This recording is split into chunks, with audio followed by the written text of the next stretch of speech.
following is a presentation of Main Street Media, your source for news, sports, and information on Main Street in Middle Tennessee.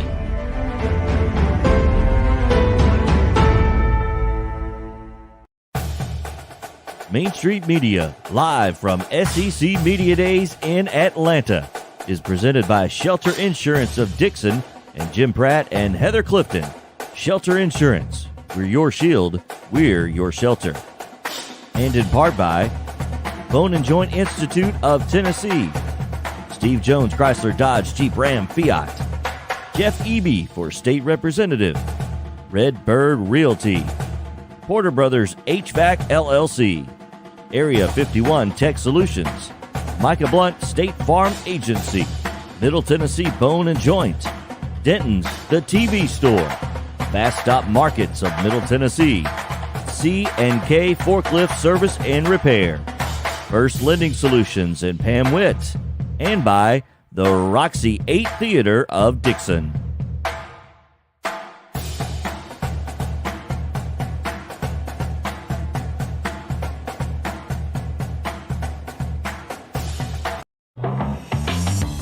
Welcome in for the final time this week, live from SEC Media Days. This is Main Street Sports. Today it is presented by Mid-Tennessee Bone and Joint, as day 4 has come and for many have gone, but we still have a lot to talk about. As on the program today, the commissioner himself, Greg Sankey, around 2:30 Central, so stay tuned for that.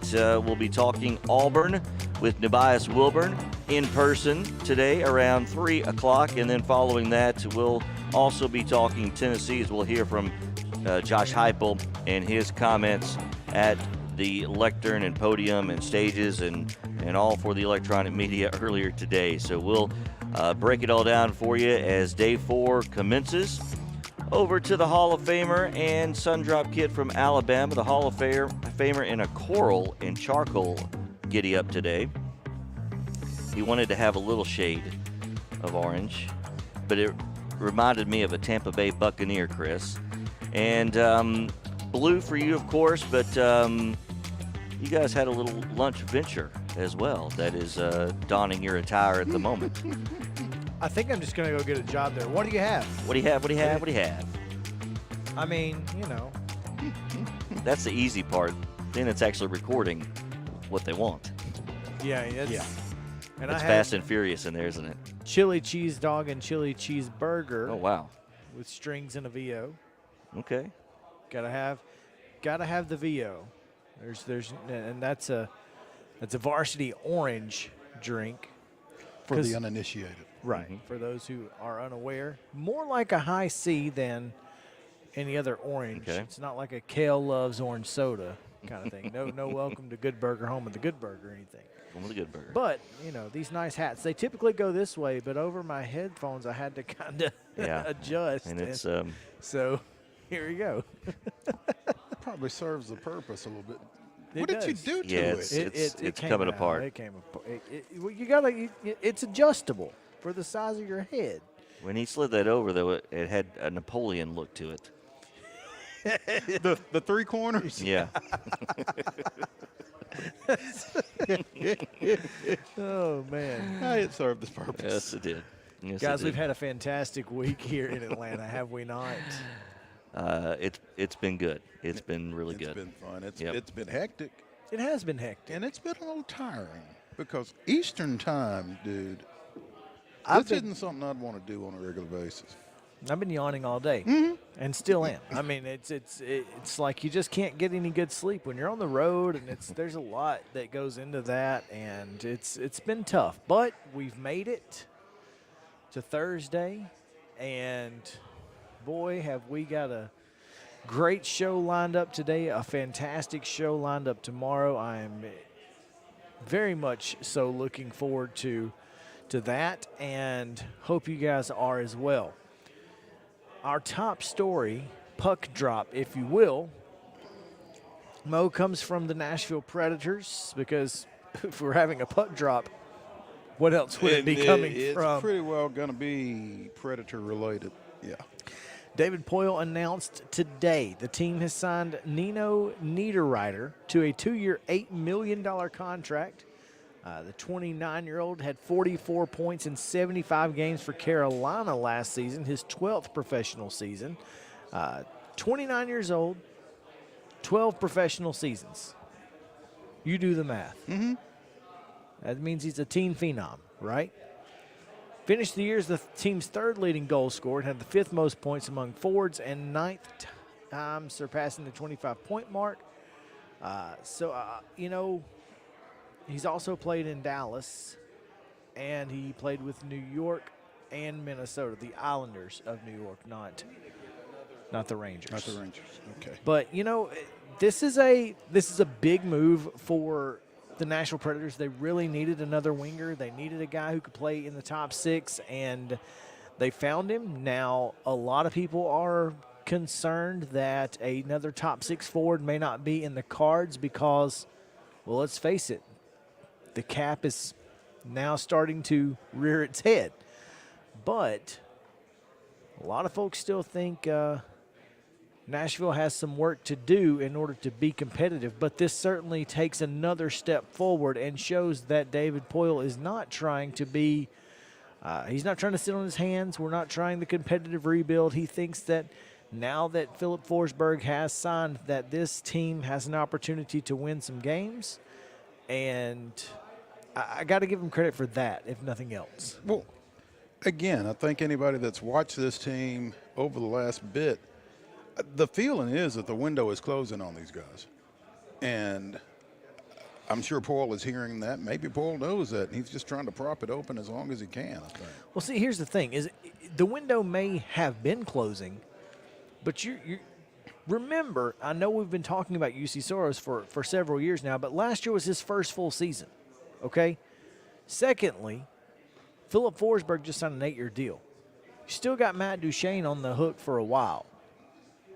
I don't know that there's necessary. If there's a window, it's more open than it has been in the last 2 years, because you've got guys on long-term contracts. I'm sure, but I'm just saying you've got guys on long-term contracts. Well, you've got guys on long-term contracts, but you've also got guys that are aging on long-term contracts. They are.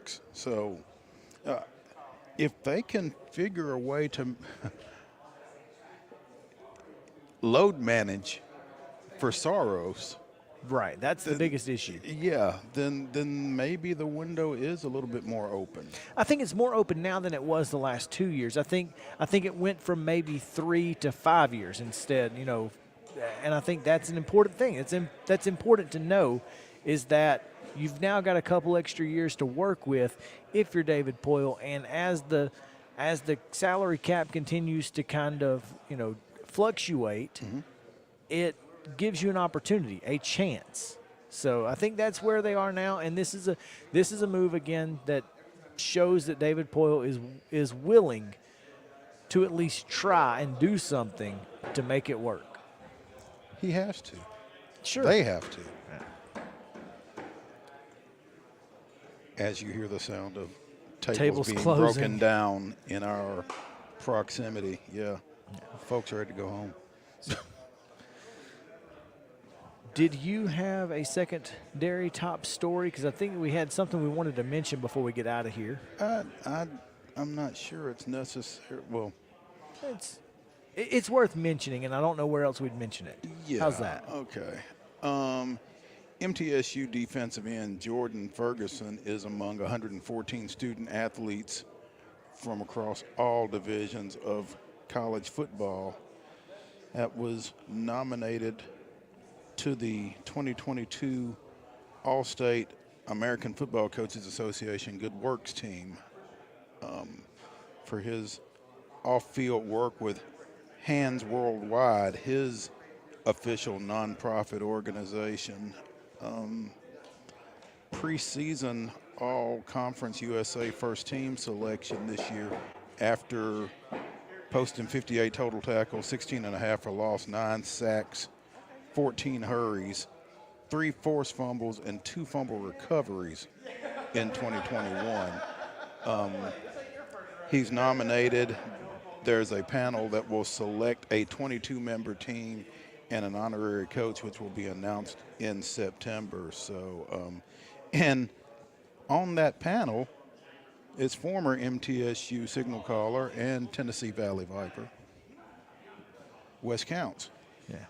So there you go. Looking forward to seeing who makes that team, and hopefully they will call Mr. Ferguson's name. absolutely. All right, we're going to take a quick break after we send it to JP because he's going to tell you what What happened last night? what score do you have from last night, JP, and what is today's schedule on The Rundown? This is The Rundown. All right, yeah, it's not going to take long. Score from last night, WNBA Chicago 78-72 winners over Seattle. And as we look ahead to the weekend, baseball series commence. A lot of these, are they starting tonight? All of these today? Yeah, so you got a couple of double headers in there, which is where some of that gets a little crazy. But, yeah, you got a couple of double headers. Okay. The Astros and Yankees. Astros lead the Yankees 2-1. 2-1. In the top of the sixth, and they play again when? They play again 5:40 this afternoon, evening, depending on your frame of time. Rangers, not the Rogers, the Rangers and Marlins doubleheader as well. Rangers up 5-0 in game one of that doubleheader. Looks like that's just a back-to-back. There's no time for game two. A day-night doubleheader for pretty much back-to-back. Tigers Athletics as well, beginning at 2:37 this afternoon. And then tonight, Giants, the Dodgers, will renew their old rivalry at 9 o'clock. You can see that on ESPN. WNBA action tonight, New York at Washington, or actually today, another 10:30 game on NBA TV. Atlanta and Los Angeles this afternoon should be underway in about 15 minutes. And then Indiana and Las Vegas tonight, all three on NBA TV. Washington defeated New York 78-69 this morning. All right, there you go, this morning. And that is your Thursday rundown live from SEC Media Days. All right, when we come back, we will react to some comments from Jimbo Fisher. I'm sure he had a lot to say. So stick around. Main Street Sports Today, presented by Mid-Tennessee Bone & Joint. We'll be back to the College Football Hall of Fame and SEC Media Days 22. Thanks to our friends at Shelter Insurance, Jim Pratt and Heather Clifton. We'll be back after this.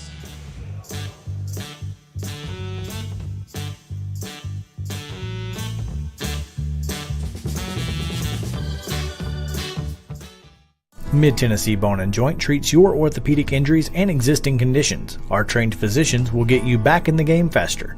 Contact us at 931-381-2663 or www.mtbj.net.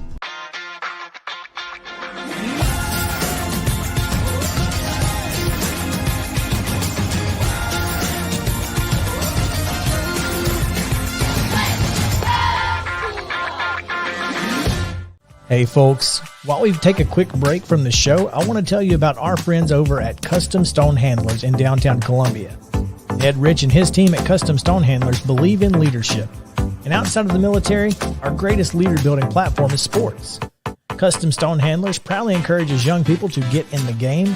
You can contact them today at 931-490-4990 or visit CustomStonehandlers.com. Jones & Lang Sporting Goods here in Columbia has been outfitting teams, officials, and anybody else from T-ball to college for 50-plus years. Be sure and check them out at 931-388-8060 or online at jonesandlang.com. Jones & Lang Sporting Goods, the look of a winner. Zion Christian Academy, ZionEagles.org or 931-388-5731. You can schedule your appointment. Go tour their campus. It is beautiful over there, and you're definitely going to want to see it. Again, it's ZionEagles.org. Give them a call, 931-388-5731, and schedule your tour today. Are you an enthusiastic sports fan? Want to have fun and get in on the action? Heck yes, that'd be awesome. Have great attention to detail? Want to stay active? Definitely. Want to give back to the student athletes in your community? Obviously, yes. Then you'd make an excellent high school sports official. We need more officials in Tennessee, because with no high school officials, there are no high school sports. Sign up today at highschoolofficials.com. Mid-Tennessee Bone & Joint has been the official sports medicine provider for Maury County Schools for more than 40 years. We specialize in orthopedic injuries, and our Ortho Quick walk-in service lets you bypass the ER. Visit us online at www.mtbj.net.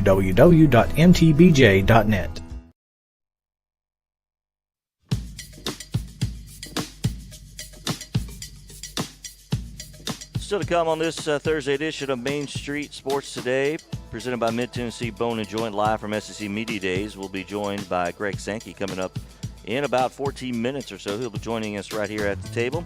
Also, NUBYJAS WILBORN, our Auburn rep, if you will be also tableside later on this afternoon, and we'll have reaction to Josh HEUPEL and his comments from earlier today with participation from our own Chris Yao, part of the festivities. So all that still ahead here on this Thursday edition of Main Street Sports Today, gentlemen. Yes, thanks to Shelter Insurance's Jim Pratt and Heather Cliff for helping us be here this week. Hope you guys have had a fantastic time. If you missed any part of the show, follow us on Twitter at @MS_sports today, or just visit mainstreetsportstoday.com, where you can find archived videos of all of those. Let's talk a little bit about Jimbo Fisher, because obviously he was asked about Nick Saban and that situation. Apparently they're okay now. You know, they've kissed and made up, so this is positive. You know, it's interesting because you knew that everything was going to be okay. Sure. And you knew that they were going to kiss and make up. But some of the stuff that Jimbo said is awfully tough to walk back. Okay. You and I had a conversation with some other media members this morning about two coaches who might have actually liked each other and pretended they didn't. I wonder how much cosplay, for lack of a better term, is involved in these little quips and snide remarks. And dust-ups and what have you. Yeah. While they're sitting over there, $100, $200, $300, $400, $500, $600. You know what I mean? Yeah.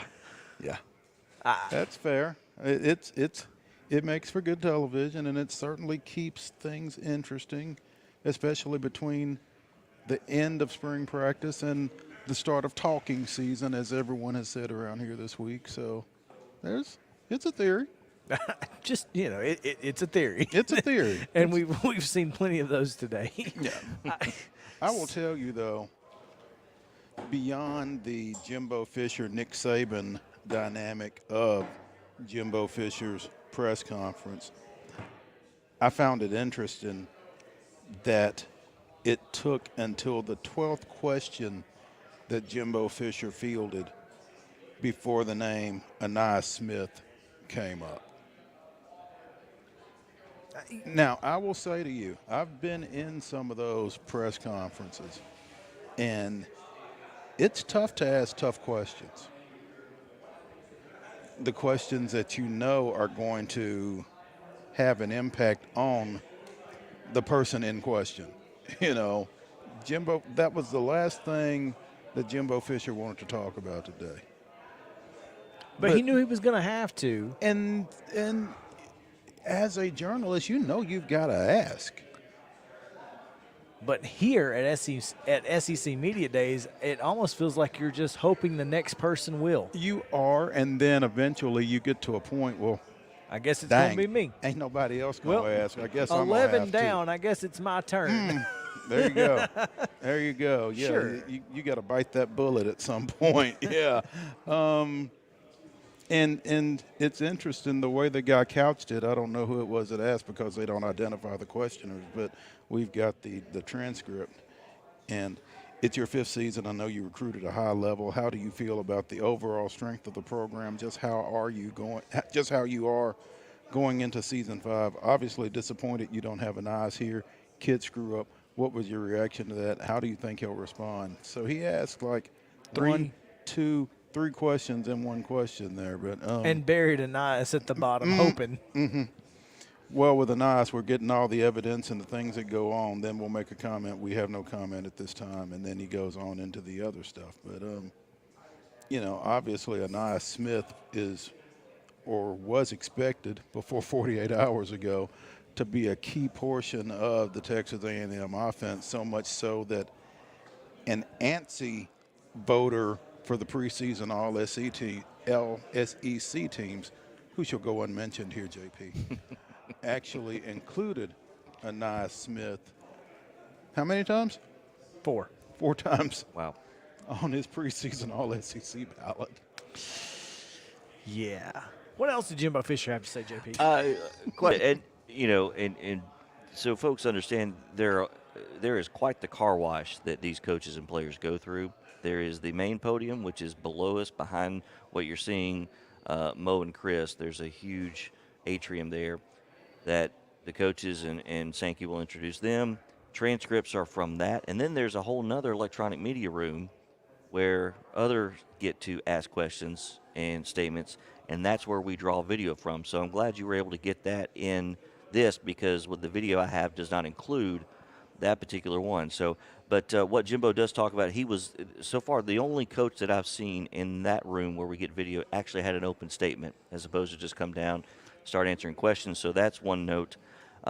He also talks about the quarterback room, and then of course was asked about Nick Saban. So here is Jimbo Fisher from earlier today. When once this starts, practice is getting ready to go, and as much as coaches say, we all dread the beginning of the season. We love the beginning of the season and the newness and everything is coming to it, and very excited about our football team in the fall. A lot of great new additions, a lot of older upperclassmen, I think, returning, and a lot of guys that were injured and banged up coming back. So I like the dynamic of our team, literally like spring football, and looking forward to fall. Seems like we've had a very good summer, as I'm sure everybody has, but that's what we all say, right? Summer's going well, everything's going well, but like the dynamic of it, very excited for the team. A lot of challenges in a lot of ways, but a lot of pieces to work with, so looking forward to the challenge. The one thing about that, our offense is very versatile. We've used mobile quarterbacks, we've used drop-back quarterbacks. You go back to my history, probably more drop-back guys than mobile guys, but we can use the mobile guys when we had Kellen and different guys, even Matt Flynn when we were down there a little bit with Matt and some of the things he did. But I think Max is a dynamic player. You're talking about a guy now, we talk about quarterback, he threw for 2,800 yards, threw 27 touchdowns and had 6 picks. Those numbers are, I don't know if there's anybody in the league besides maybe Bryce and a couple others. Maybe Bryce, I don't know if anybody has better numbers returning. I don't say that, I'm just going off the top of my head, but be very capable. I mean, and played a whole SEC schedule, won games, brought guys back, big. And I tell you what he is, he's a much better athlete than people get. Think of him as a pocket guy, but he can run. He can run the football. He's a very big guy. So, and then for the room, I think, but Haynes King is a guy who played an outstanding game the first game last year for us, very talented with arm talent, can run, throw, tough, and has looked very good, especially this summer, both those guys, and then Connor Wegman, who I think was as good a player as a quarterback as it was in the country coming out. His freshman, as a true freshman for us. So I think we're very dynamic in our room. I think we have a lot of ability, a lot of different things that we're capable of doing, and I'm anxious for the competition. And as you saw last year, to have depth at quarterback is critical. And I think there's room for, and that keeping quarterbacks now is hard. It really is. But I'll say this: it's where you walk out of the game getting ready for the NFL, not where you're at, trying to hurry up and get there. And I think that's very critical in guys' development. Hopefully they can see that. But open competition, we'll see who wins and we'll see what happens. But I tell you what, I feel very blessed to have those 3 guys. Listen, you get 2 competitive guys who have disagreement or opinions or whatever, and we both voiced them publicly for the first time. Both of us have ever done that. And, we both can grow from that. And hopefully we will. But, there's competitiveness, and I have great respect for Nick and his program and everything he's ever done. There you go. Well, we know you have great respect. I mean, you can't not have respect for Nick Saban and the program and what he's done. But, hey, here's what the person I don't envy is the person having to transcribe Jimbo Fisher's interviews. It's funny. He talked a little bit about that in his in here in the main room, I guess. Hold on just a second. I mean, said this question comes from someone who transcribes interviews for a living. How do you speak so fast? He said, got to get the thoughts out. How long do you want to be here? If I talk slow, I give you lots of information in a short amount of time. I'm a reporter's dream. Dadgum, huh? How can you all be complaining about that? I said, I could be slow and drawn out. Let me think about it, where we're going, what we're doing. You want me to do all that? Heck, I get you in, I get you out. You know what I'm on a limited amount of time. I'm used to in coaching. You only so much time with a player. Stupid 20-hour rule. You get a 1-hour meeting. You have to get in as much information as you can. So But yeah, he was flying through that. He rolls. And as hard as it is transcribing to start with, no, he's not a reporter's dream. He's a reporter's nightmare. But I do have to get this in. Someone at Allen__Cole actually gave us the useless stat of the week. A word count of the opening statements of all of the SEC coaches. Oh, nice. Yeah. Mike Leach, 7 words. Lane Kiffin, 219. Brian Kelly, 343. Jimbo, 493. Brian Harsin, 886. Billy Napier, 1,131 words. Josh Heupel, 1147. Drinkwitz, 1196. Mark Stoops, 1296. Saban, 1,339 words in his opening statement. He was effusive. Sam Pittman, 1379. Kirby Smart, 1438. Guess when you're the national champion, you got more to say. Probably. Shane Beamer, 2,185 words in his opening statement. I guess he was trying to head off some questions. Probably.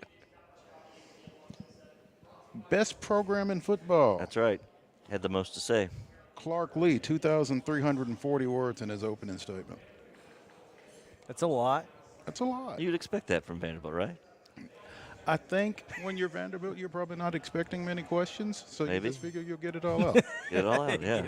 Yeah. Does that cover everything? Yes. Yeah. Okay, good. See you later. Thank you. Talk about a reporter's dream. Exactly. Yeah, just don't make me ask any questions. But, you know, I do think Jimbo Fisher feels a little bit of pressure, and I'm curious to see how he's going to handle that this season. So, looking forward to Texas A&M. It's going to be they are going to be one of the more intriguing stories to watch, them and LSU. No question. So, by the way, though, Coach, Hendon Hooker had some pretty good numbers last year. I just want to throw that out there. I just completely overlooked that guy. Just of course, he's not going to play him, so who cares? There you go. All right, we're going to take a quick break. SEC Commissioner Greg Sankey is scheduled to join us on the other side of it, so stick around. Main Street Sports Day is presented by Mid-Tennessee Bone and Joint. Coverage from SEC Media Days and the College Football Hall of Fame by Shelter Insurance of Dixon, Jim Pratt, and Heather Clifton. We'll be right back after this.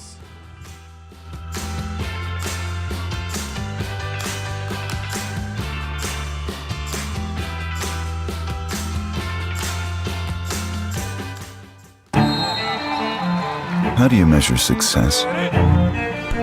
In points? In wins? Or trophies? At Shelter Insurance, we measure success in the quality of our products and services, in our community support, in being there when you need us most.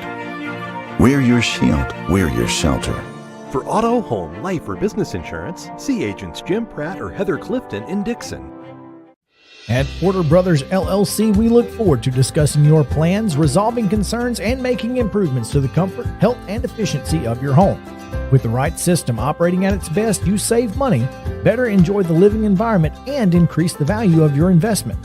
We handle all makes and models for seasonal HVAC maintenance and repairs and offer free estimates on replacements. Call us today at 615-446-8067. 615-446-8067. Serving Williamson and surrounding counties, Bone and Joint Institute of Tennessee offers comprehensive orthopedic care with 16 subspecialized physicians. Our practice provides high-tech care with a hometown touch. We offer physician clinics, physical and occupational therapy, advanced imaging, and surgical services, including interventional procedures. Call us at 615-791-2630. We're Bone and Joint Institute of Tennessee. High-tech care with a hometown touch. As a two-term county commissioner, we built the County Justice Center and the Burns Middle School, all while maintaining a budget surplus. We were able to secure additional funding for all of the volunteer fire departments to get the vital equipment that they need to do their job. I fought on the front lines in Iraq. With your vote, I'll fight on the front lines in our community to give you a voice. Let's do this together. Paid for by Jeff Eby for State Representative, District 69. Area 51 Tech Solutions is focused on expert service with quality parts at an affordable price. Their passion is custom-built gaming desktop computers, virtual reality setups, and gadgets, but they also specialize in servicing and repairing all major brands of electronics, including computers, tablets, cell phones, HD TVs, and game consoles. Based in Dixon, they service Middle Tennessee from Clarksville to Murfreesboro and Portland to Columbia. Call them today at 615-379-8113 or visit area51tex.com. When you think about buying a new or pre-owned car, you might immediately feel anxious about pushy sales staff and being forced into a decision that might not be the right one for you. Our team at Steve Jones Automotive in Dixon is nothing like that. We want to help you find the perfect car, not just the first car you test drive. When you visit our dealership, you'll also see the pricing up front without having to haggle or ask for a special discount. We want to earn your business for life. Come experience the progressive car buying experience with no pressure at Steve Jones Automotive in Dixon, Tennessee. Just a short drive from Nashville and the surrounding area. Founded in 2005, Pamela Witt First Lending Solutions has a reputation of consistently offering the lowest possible rates and, above all, providing outstanding customer service.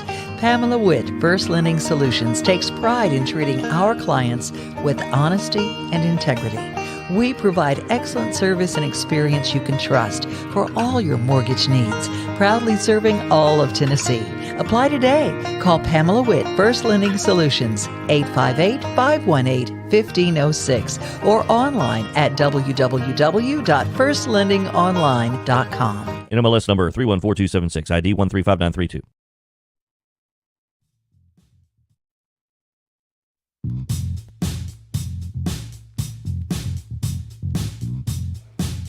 Welcome back in Main Street Sports today, presented by Mid-Tennessee Bone and Joint. Chris Yount alongside Mo Patton and JP Plant here at the College Football Hall of Fame and SEC Media Days. Wow, it's been a crazy week. A lot of fun. Thank you to Shelter Insurance, Jim Pratt and Heather Clifton. Appreciate them taking. Mr. I don't need the whiteboard. I don't need it. I don't need it. Well, I didn't. I was. You got through it. You got it out. I got caught off guard there by something out of the corner of my eye. But squirrel. You know me. If there's anything I can do, it's get distracted on this show. So, anyway, got an exciting guest coming your way here in just a moment, as SEC Commissioner Greg Sankey is set to join us, and will be as soon as he gets off of his current interview. And looking forward to that. But, you know, it's interesting because he has probably answered the same 10 to 12 questions 40 times. There are how many booths are there? We're 28. I think that guy. There are 31. There are at least 31. 31 radio. I bet you he's answered them 31 times, or at least 30. He's in high demand. He is, but he's accessible. He is, and I like that. You know, having the SEC commissioner walking along Radio Row, that's something that you don't necessarily see a lot. You don't expect to see it. You certainly anyway. don't expect it. Yeah. And he's been very gracious to join us here, so we will get to him in a moment. But more on Jimbo Fisher. You know, Jimbo is, I feel like he wants to be kind of Southern, you know, he uses a lot of colloquialisms. Yeah, well, he is Southern a little bit. I mean, he's got a lot of that. He is. He's from Birmingham. Yeah. I mean, I get that. But I think he tries a little bit too hard to be the good old boy. You don't think that's genuine? I think some of it is. But I also think he has a lot of aw shucks in him, too. Remember how much time he spent with Bobby Bowden. He did spend some time with Bobby. He spent some time with a lot of different. The persona, I think, to what you're talking about, the all shucks. Yeah, that's a Bobby Bowden trait. That's a Bobby Bowdenism. Good call, JP. It's more Bowden than Saban. Correct. It's way more. Yes. Saban doesn't have all shucks. Saban just tell you, well, all right, whatever you say. Yeah, but so I just feel like it's interesting how that has kind of gone away in a way in the SEC.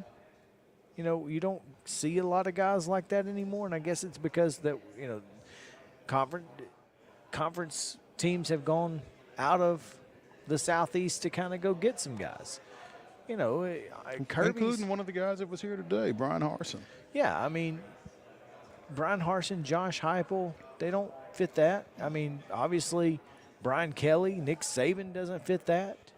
Saban's from West Virginia originally, so is Bowden, by the way. Right, but yeah. Saban comes way via Ohio. Right. So Bobby came via Birmingham, whereas Saban via Michigan. So it's a little different, but it is interesting how that's kind of changed in the world of the SEC. So yeah, when you look across the Mike current Leach, coaching landscape, Lane Kiffin, Drinkwitz, Eli Drinkwitz, everybody out west, you get what you get. That's an interesting poll. Who is the most Southern coach in the SEC? Outside of Jimbo, I don't know who the answer. I don't know the answer. Pittman? Yeah, maybe. Probably Pittman. Maybe. That would be my guess. Yeah. You just kind of maybe we put that up. We'll put a poll up.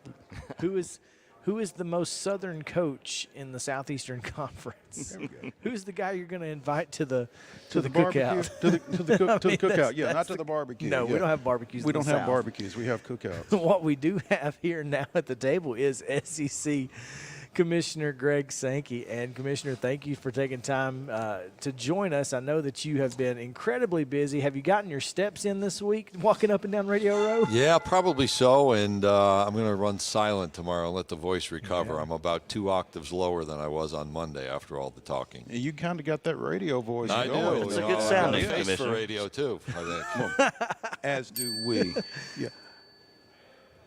Here's a question. We're going to try and see if we can find something that you've not been asked this week. Pronounce your hometown. Well, I was born in Auburn, New York, so that's easy. But I grew up in Skaneateles, so it's about 30 miles west of Syracuse. My wife moved there, and that's where we met, and that's still home. Skaneateles. Yeah. I never would have gotten that. In a sounded like it's spelled, I'd have never gotten that. Yeah, I don't have a name, image, and likeness deal, but if you ever make it up there, Doug's Fish Fry, top of my recommendation list. The Yankee pot roast at Sherwood Inn is like a running joke with my staff because it's Yankee pot roast. Beautiful lake, clear water, and this time of year it's nice. It's really nice to be there. February, not so much. Well, anywhere in New York in February is probably not the best place to be. So how does a guy make it from Skaneateles, New York to Birmingham, Alabama?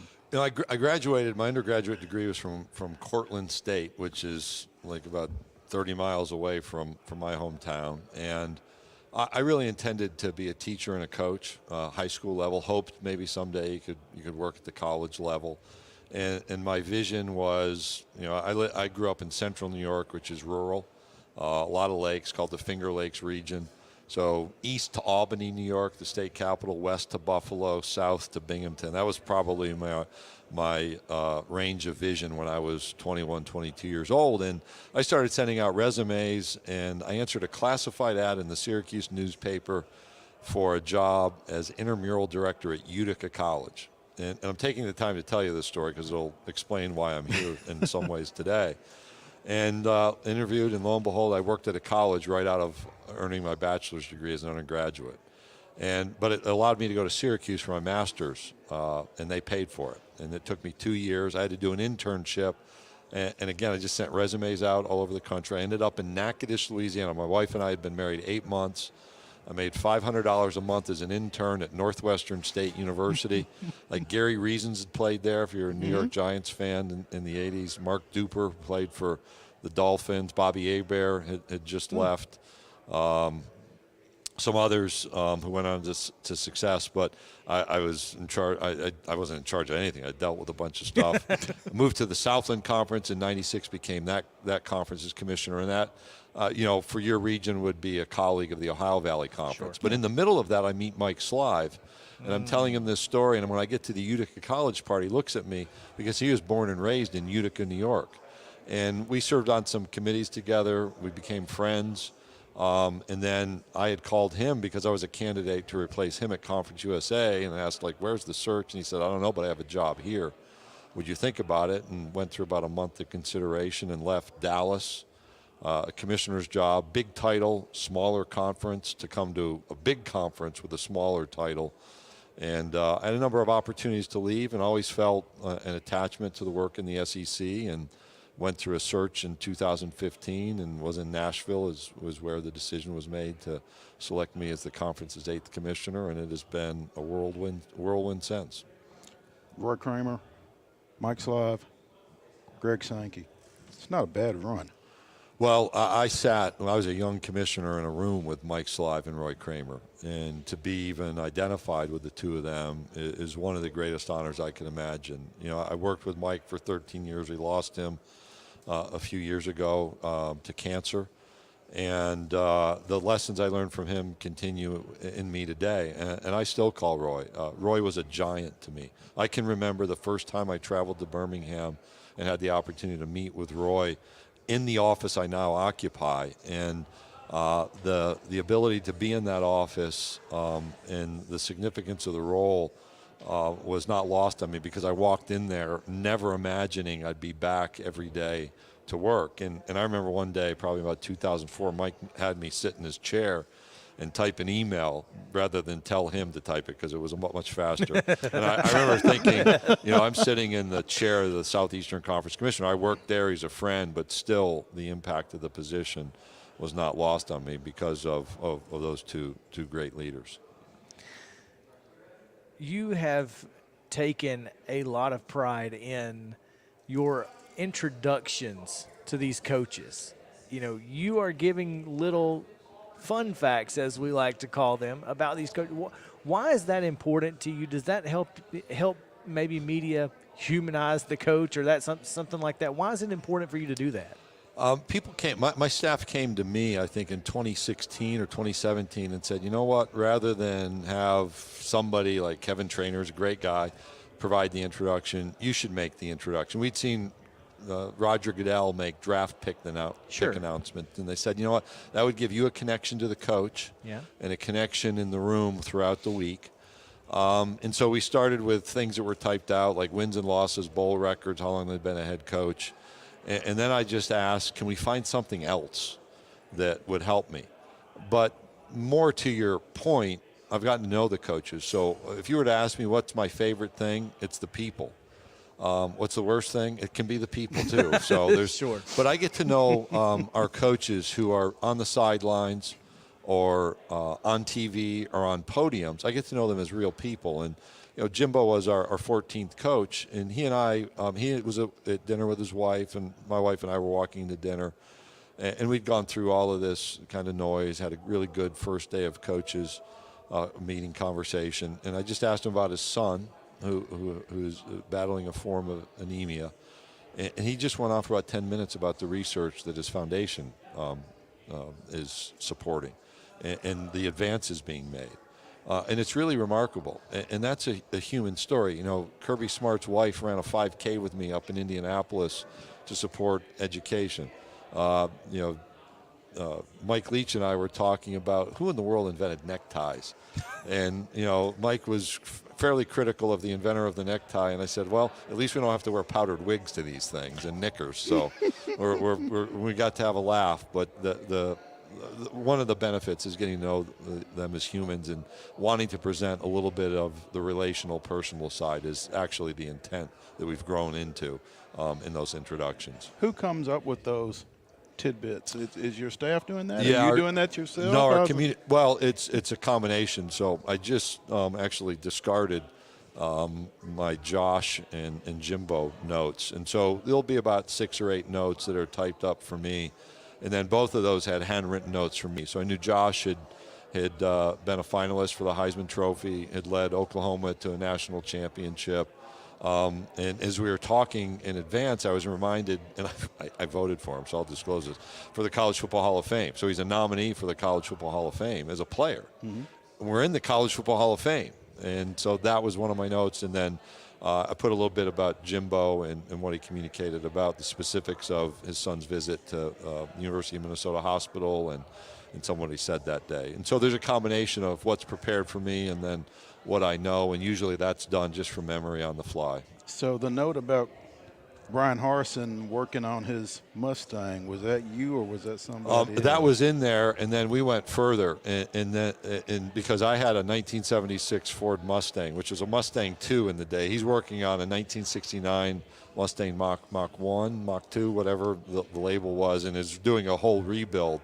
And so I talked about, I had a V6 engine that was a German engine put in sideways, and I had a rotor with a little pin for the oil to come through to lubricate the rotor that plugged up, and that's when I fried the engine that day. So we were laughing about that. I was actually at the game the first time he was a head coach at Auburn, but he was coaching Arkansas State. Yeah. And both teams had darker jerseys, which is the responsibility of the visiting team to have light jerseys, so there are penalties involved. So I have the ability to talk about, real life issues, or I try to ask them questions.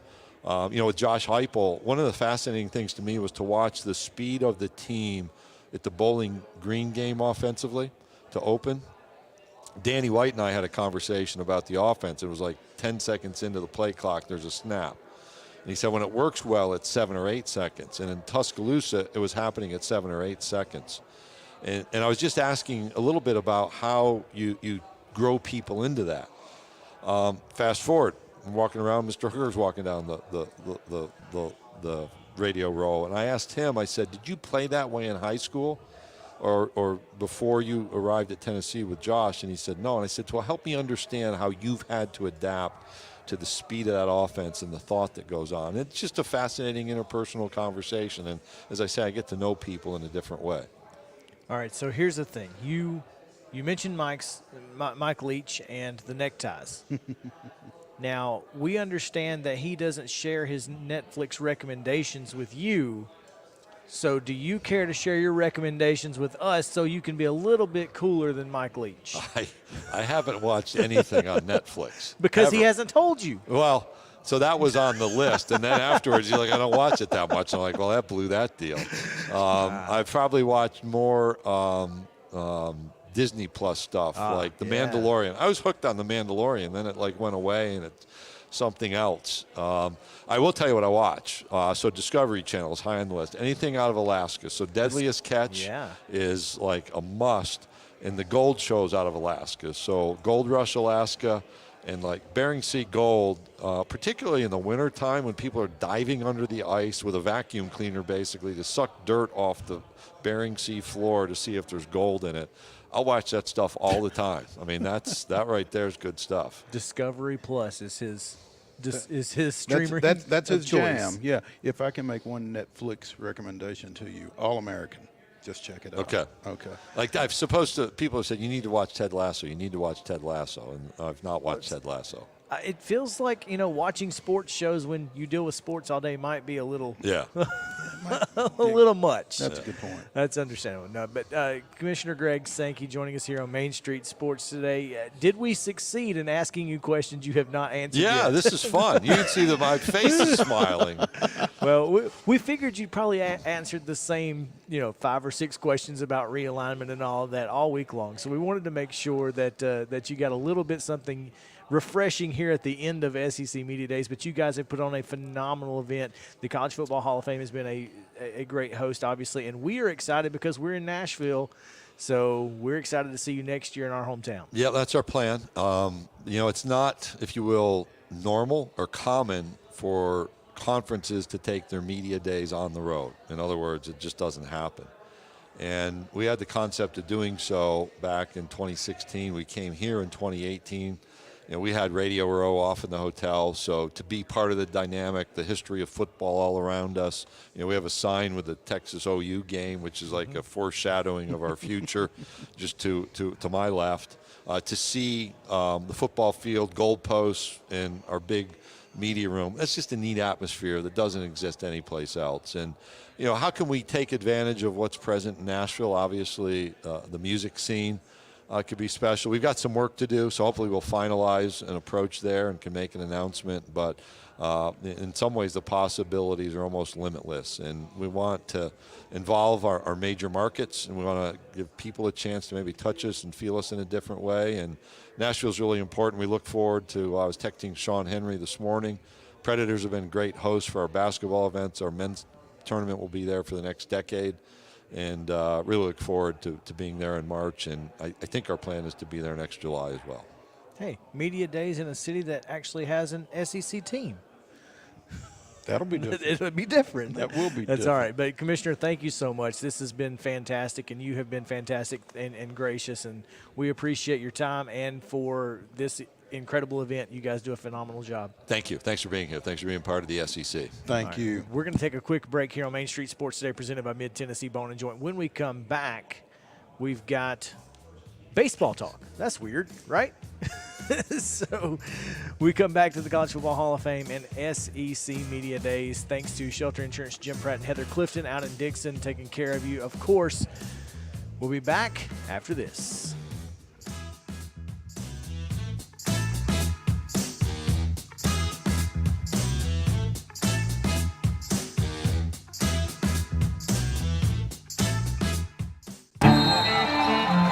How do you measure success? In points? In wins? Or trophies? At Shelter Insurance, we measure success in the quality of our products and services, in our community support, in being there when you need us most. We're your shield. We're your shelter. For auto, home, life, or business insurance, see agents Jim Pratt or Heather Clifton in Dixon. Mid-Tennessee Bone and Joint treats your orthopedic injuries and existing conditions. Our trained physicians will get you back in the game faster. Contact us at 931-381-2663 or www.mtbj.net. Don't overpay for your next home entertainment system. Visit the folks that have been selling, installing, and repairing TVs, stereos, and more for the last 40 years. Denton's, the TV store in Dixon, has the largest selection of high-end TVs on display. Denton specializes in professionally designed unique TV, audio, and video systems for the whole house, man cave, or outdoor space. Stop by in the Dixon Plaza across from Kroger or call 615-446-2222. Denton's, the TV store. It's in the name. At Redbird Realty, we are committed to providing you with the highest quality service in not only finding your cherished home, but also a wise investment. With over 27 years experience in the real estate industry, we offer high quality service and we treat our clients the way that we would like to be treated. When you're ready, we would appreciate the opportunity to learn more about your real estate needs and answer any questions you may have. Call us at 615-476-2879. 615-476-2879. With 14 locations across Tennessee, family-owned Fast Stop Markets knows you need simple. The one-stop shop for fuel, food, and more now offers Fast Stop Perks, an easy-to-sign-up rewards program that turns your purchases into points that you can spend like cash. You can also win prizes, join clubs, and save big. Get your Fast Stop Perks card at checkout or download the Fast Stop Perks app to start earning your points today. Fast Stop Markets, keeping you moving. C&K Forklift Repair understands that a non-working forklift puts a hold on your team's ability to do its job. Our certified technicians work quickly and efficiently 24 hours a day to repair and provide maintenance on your forklift using only high-quality replacement parts. With over 15 years experience, C&K Forklift Repair also provides training and instruction for forklift operators covering all of Middle Tennessee, Southern Kentucky, and Northern Alabama. Give us a call, 615-651-2735. State Farm Agency Micah Blunt is proud to bring you live coverage from SEC Media Days. Micah was born and raised in Tennessee and takes pride in providing the highest degree of protection for all customers. State Farm offers auto, home, and life insurance at the price you can afford. Located in Dixon, Tennessee, like a good neighbor, State Farm is there. Give Micah and his team a call today to help with all of your insurance needs.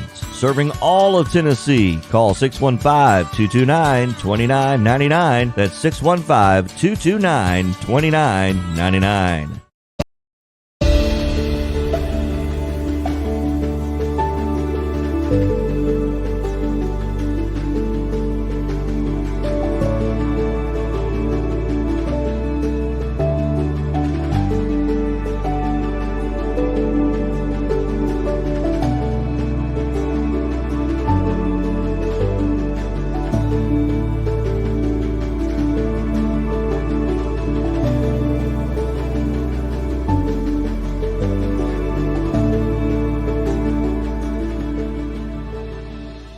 Mid-Tennessee Bone and Joint has been the official sports medicine provider for Maury County Schools for more than 40 years.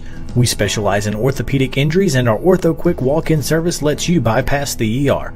Visit us online at www.mtbj.net.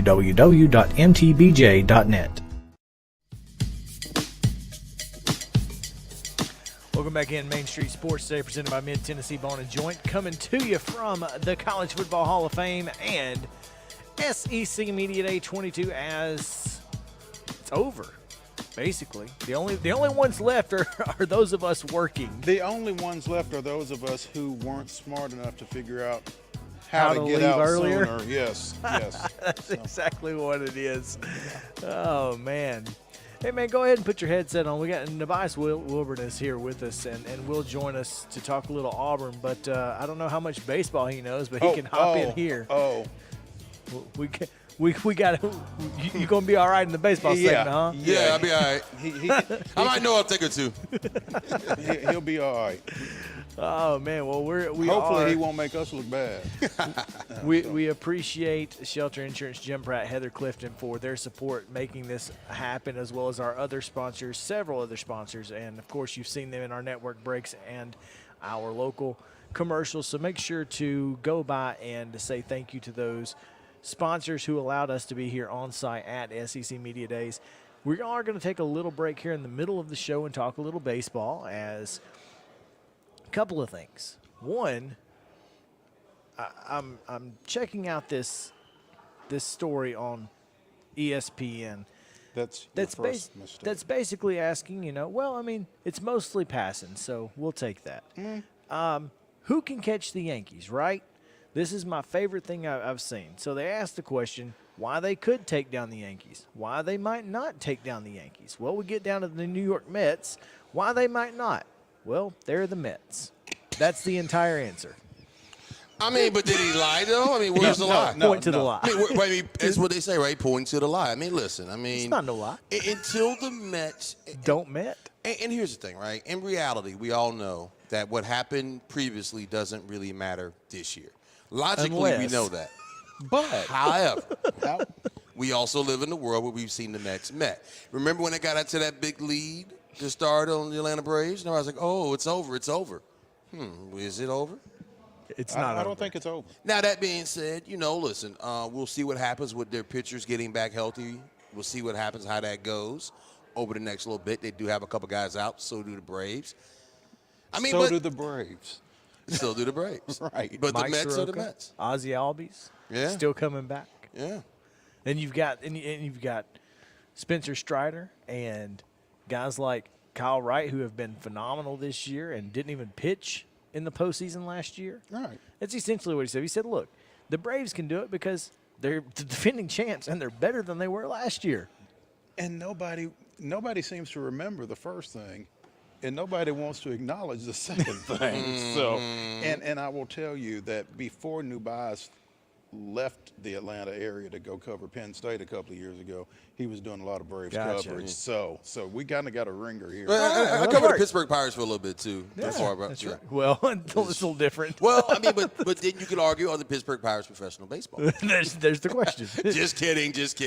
I still have ninjas who follow me. I'm just kidding. Guys, Well, nowadays though, the Pirates are looking good. Shout out to David year. Bednar. I mean, getting in an All-Star game and performed very well in his inning there. And I remember him coming along. So really kind of seeing the Pirates. They're trying. They're developing. They got O'Neal Cruz. I remember him when I was covering them when he was in Single A, okay?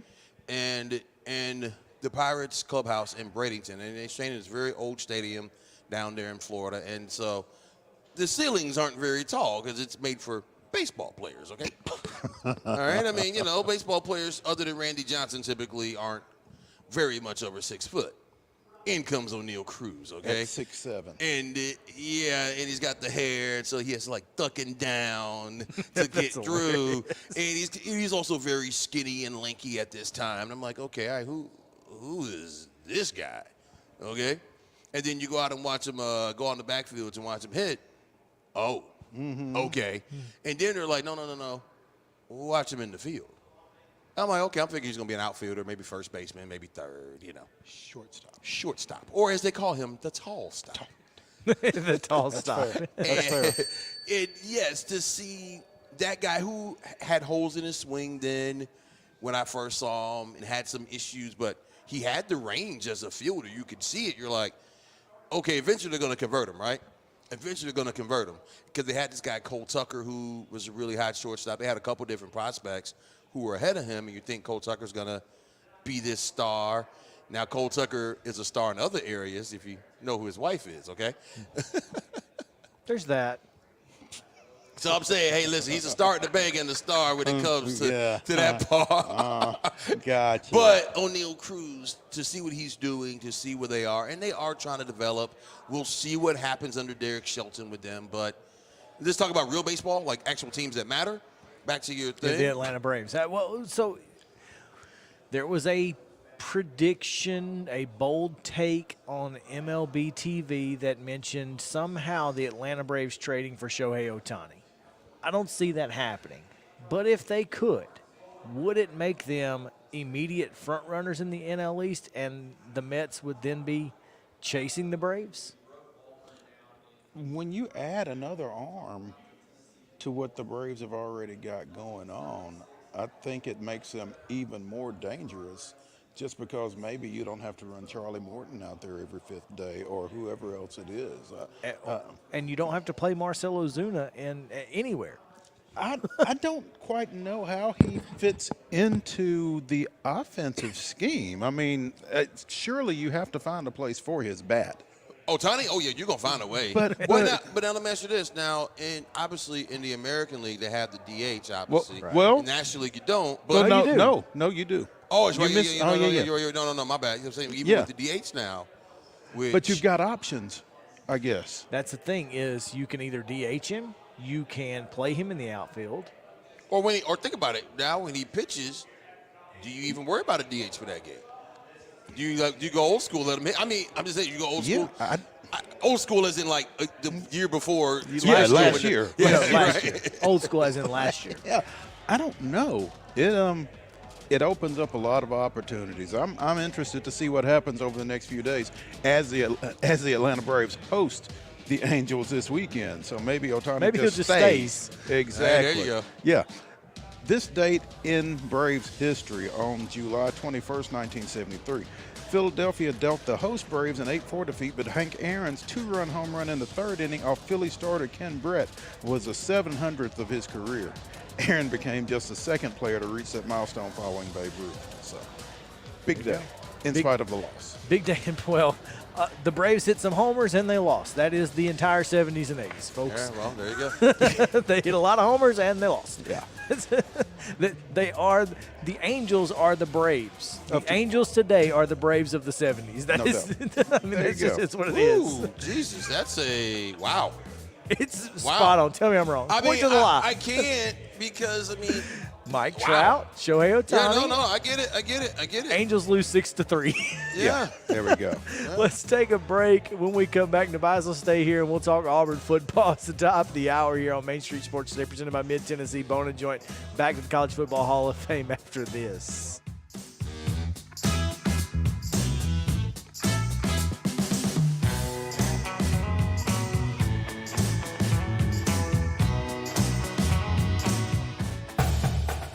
Main Street Media, live from SEC Media Days in Atlanta, is presented by Shelter Insurance of Dixon and Jim Pratt and Heather Clifton. Shelter Insurance. We're your shield. We're your shelter. And in part by Bone and Joint Institute of Tennessee, Steve Jones Chrysler Dodge Jeep Ram Fiat, Jeff Eby for State Representative, Red Bird Realty, Porter Brothers HVAC LLC, Area 51 Tech Solutions, Micah Blunt State Farm Agency, Middle Tennessee Bone and Joint, Denton's The TV Store, Fast Stop Markets of Middle Tennessee, SANKEY Forklift Service and Repair, First Lending Solutions and Pam Witt, and by the Roxy 8 Theater of Dixon. Mid-Tennessee Bone & Joint treats your orthopedic injuries and existing conditions. Our trained physicians will get you back in the game faster. Contact us at 931-381-2663 or www.mtbj.net.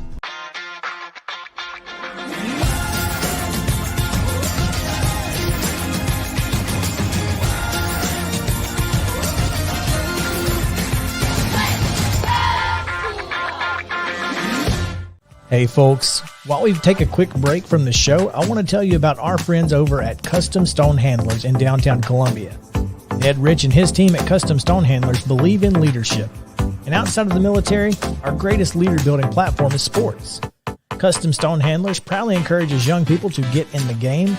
You can contact them today at 931-490-4990 or visit CustomStonehandlers.com. Jones & Lang Sporting Goods here in Columbia has been outfitting teams, officials, and anybody else from T-ball to college for 50-plus years. Be sure and check them out at 931-388-8060 or online at jonesandlang.com. Jones & Lang Sporting Goods, the look of a winner. Zion Christian Academy, ZionEagles.org or 931-388-5731. You can schedule your appointment. Go tour their campus. It is beautiful over there, and you're definitely going to want to see it. Again, it's ZionEagles.org. Give them a call, 931-388-5731, and schedule your tour today. A game without a crowd is just a scrimmage. A performance without an audience is just a rehearsal. Without your presence, high school sports and the performing arts aren't possible. Ensure that these essential extracurricular activities continue to enrich the lives of students in Tennessee. Purchase a ticket to your local high school's game or performance. This message presented by the TSSAA. Mid-Tennessee Bone & Joint has been the official sports medicine provider for Murray County Schools for more than 40 years. We specialize in orthopedic injuries, and our Ortho Quick walk-in service lets you bypass the ER. Visit us online at www.mtbj.net. All right, before we talk a little Auburn, need to tell you that this segment is brought to you by Sumner Bank and Trust. Just as our logo with its layers of the land, water, and sky express how important community is to us, our contributions demonstrate a commitment to meet the needs within our community. This Auburn segment, again, brought to you by Sumner Bank and Trust. That's right. We're going to talk a little Auburn football now. Brian Harsin was at the lectern earlier this morning. He was first on the stage, and apparently there was some talk about Mustangs, and that's always good. It's always good. But if you missed that interview with Greg Sankey, go back and watch it. It's not bad. It's not bad. It was a lot of fun to talk to him about things that weren't necessarily football related. So yeah, like Harsin's podcast, Huddle with Hars. Have you heard that? I've heard of it. Have you been on it? Not yet. He has not given me an invite.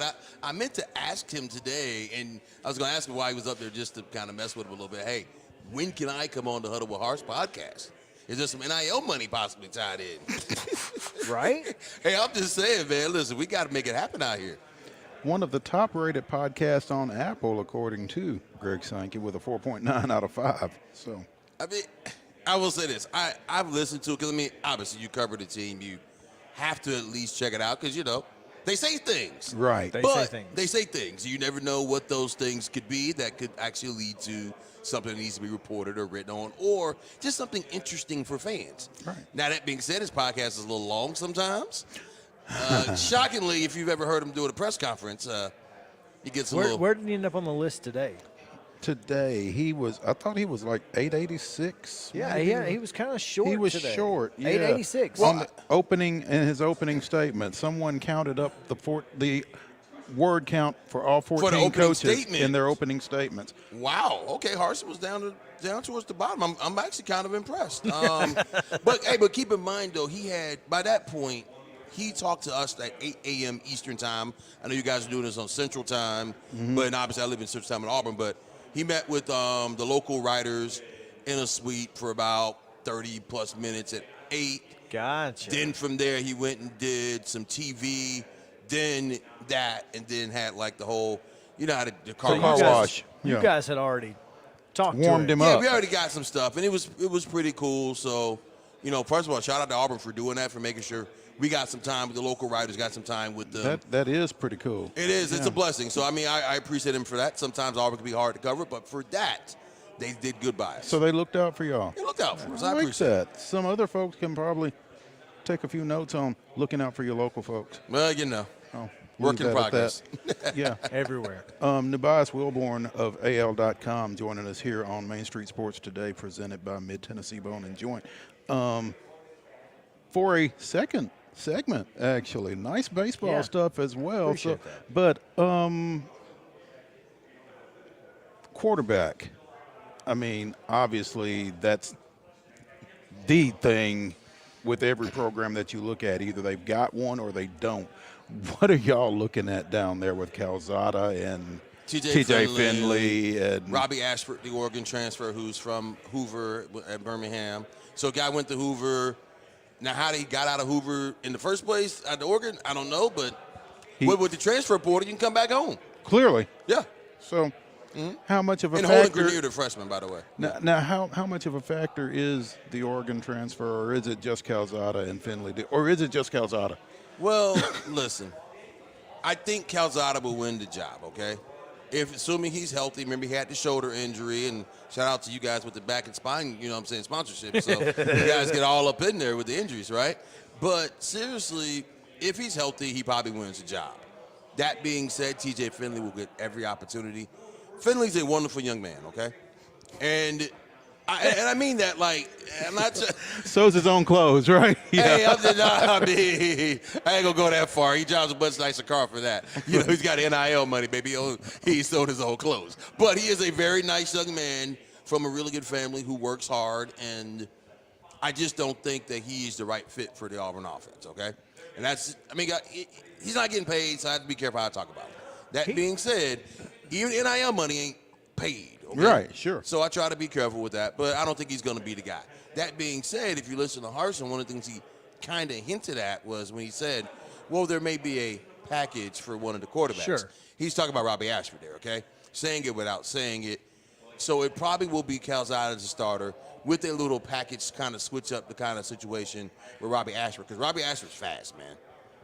Because also Ashford was the MVP of the A-Day game, for whatever that is worth, okay? Mm-hmm. Take that with a grain of salt, but he did look good again in the spring scrimmage game, okay? Right. With limited contact and no rushing and no. Okay, you give them. And the Auburn defense. Oh wait. Well, now I will say this: they were decent. They were a decent defense last year. Sure. Actually, no, they were pretty good defense last year. They were a top 6 scoring defense in the SEC. Right. That's top half of the league. You'll take that. While playing in the SEC. While against playing the in the Georgias SEC. and Alabamas of the world. And Sure. if you look, keep in mind, They held Alabama without a touchdown for a long time in that game, okay? Probably, most likely should have won that game. Should have won. No, not most likely. They should have won the game. Yeah, they should have. And they also shouldn't have lost to South Carolina the week before. I mean, you can go, you could look at their schedule and keep in mind, and they harped on this. The players talked about this. Hey, we were 6-2. And legitimate 6-2. I mean, they beat Ole Miss.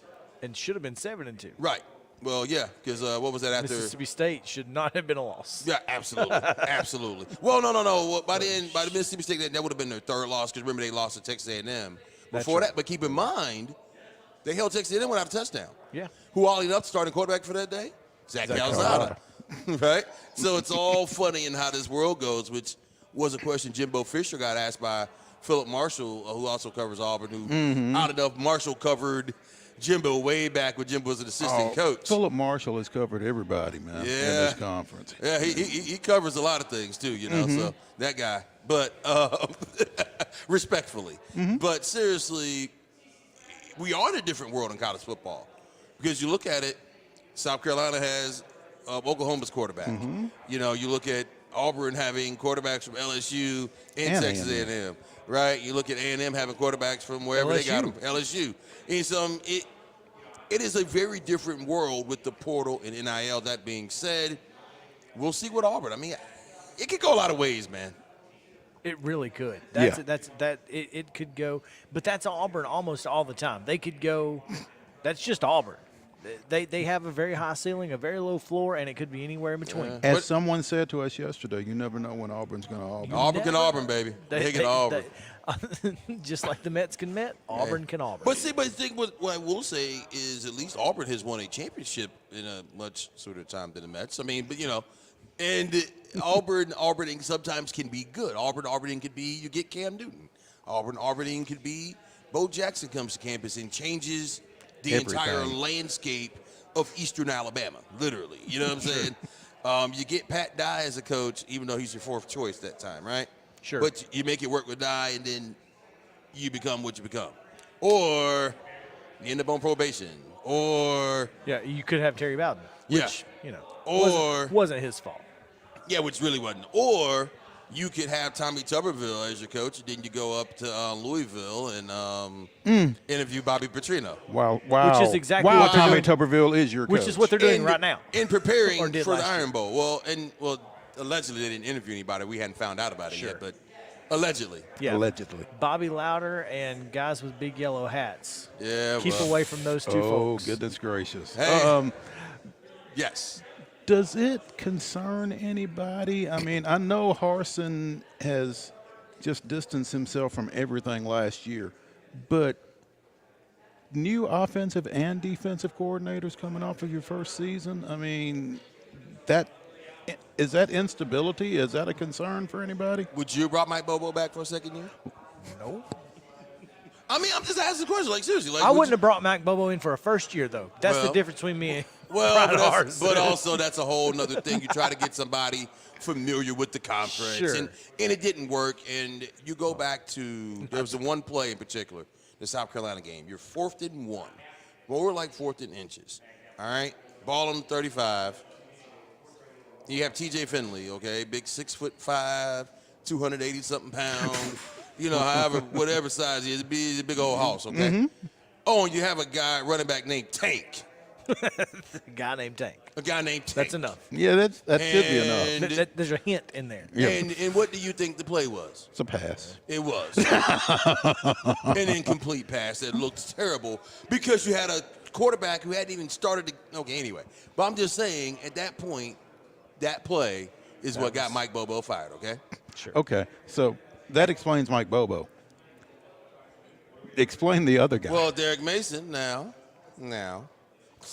Because Allegedly we've didn't talked want to be there. We've talked about the defense that was ranked top 6 in the SEC in scoring, right? Yes. Okay, so go ahead. Well, they also gave it a 25-point lead against Mississippi State at the half, too, okay?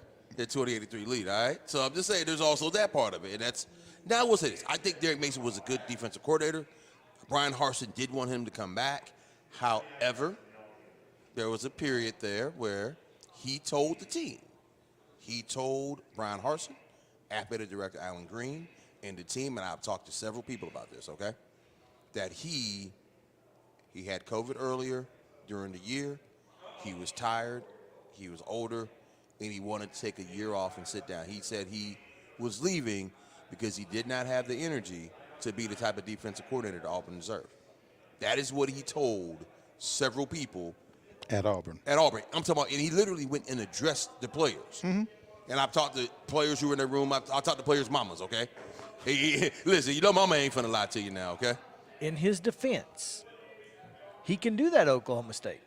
Well, but on the flip side, Chris, I mean, the expectation for defense is a little bit different. Yeah. There ain't none. But also, he's the highest paid assistant coach I've ever had, which also kind of shows you where the Big 12 is compared to the SEC. Sure. Because his salary is just an average salary. He took a pay cut, by the way, to go, and he's still the highest paid assistant coach I've ever had. Yeah, I guess we got a music hits, right? Oh, man, I had some good stuff rolling here, but all right. Yeah, man. Oh, goodness. We're gonna pay some bills and talk Tennessee. We got one more sponsored segment to go on this.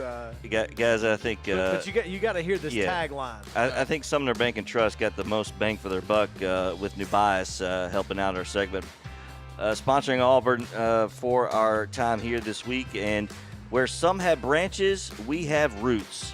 That's solid. We right are there. your local community bank. Visit SumnerBankandTrust.com. NUBYJAS Wilburn, AL.com, Auburn beat reporter. Appreciate you spending some time with us. Thanks, man.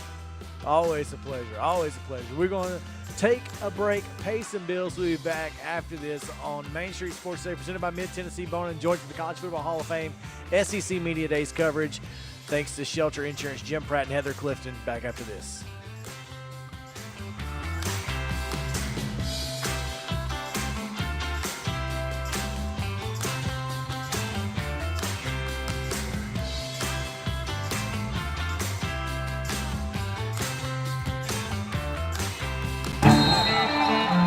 How do you measure success? In points? In wins? Or trophies? At Shelter Insurance, we measure success in the quality of our products and services, in our community support, in being there when you need us most. We're your shield. We're your shelter. For auto, home, life, or business insurance, see agents Jim Pratt or Heather Clifton in Dixon.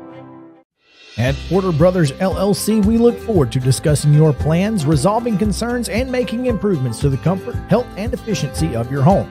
With the right system operating at its best, you save money, better enjoy the living environment, and increase the value of your investment. We handle all makes and models for seasonal HVAC maintenance and repairs and offer free estimates on replacements. Call us today at 615-446-8067. 615-446-8067. Serving Williamson and surrounding counties, Bone and Joint Institute of Tennessee offers comprehensive orthopedic care with 16 subspecialized physicians. Our practice provides high-tech care with a hometown touch. We offer physician clinics, physical and occupational therapy, advanced imaging, and surgical services, including interventional procedures. Call us at 615-791-2630. We're Bone and Joint Institute of Tennessee. High-tech care with a hometown touch. As a two-term county commissioner, we built the County Justice Center and the Burns Middle School, all while maintaining a budget surplus. We were able to secure additional funding for all of the volunteer fire departments to get the vital equipment that they need to do their job. I fought on the front lines in Iraq. With your vote, I'll fight on the front lines in our community to give you a voice. Let's do this together. Paid for by Jeff Eby for State Representative, District 69. Area 51 Tech Solutions is focused on expert service with quality parts at an affordable price.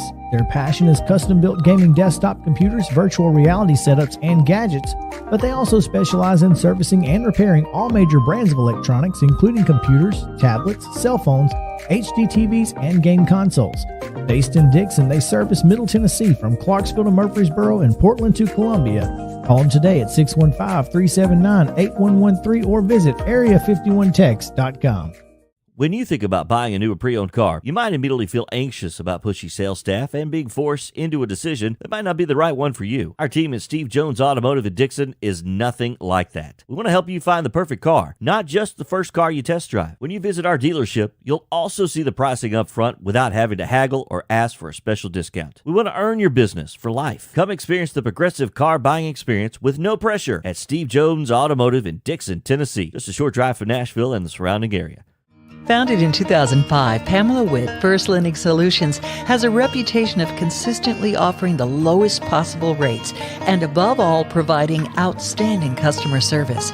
Pamela Witt First Lending Solutions takes pride in treating our clients with honesty and integrity. We provide excellent service and experience you can trust for all your mortgage needs, proudly serving all of Tennessee. Apply today. Call Pamela Witt First Lending Solutions, 858-518-1506, or online at www.firstlendingonline.com. NMLS number 314276, ID 135932. Time to talk a little Tennessee as Day 4 is with us here at SEC Media Days, and our Tennessee coverage here on Main Street Sports Today is brought to you by Dairy Berries Heat and Air. They've been proudly serving the Middle Tennessee area for over 35 years. For outstanding service, call Dairy Berries for all of your heating and air needs. Dairy Berries Heat and Air. They say making customers for life, and I agree with that. But, Chris, we also say Dairy Berry Heat and Air. Comfort for your dairy air. Amen. There you go. Free of charge on that one. Welcome back in College Football Hall of Fame here in Atlanta, Georgia. Coverage live from SEC Media Days 2022. Thanks to our friends at Shelter Insurance, Jim Pratt, Heather Clifton for helping us out. This is Main Street Sports Today, presented by Mid-Tennessee Bone and Joint.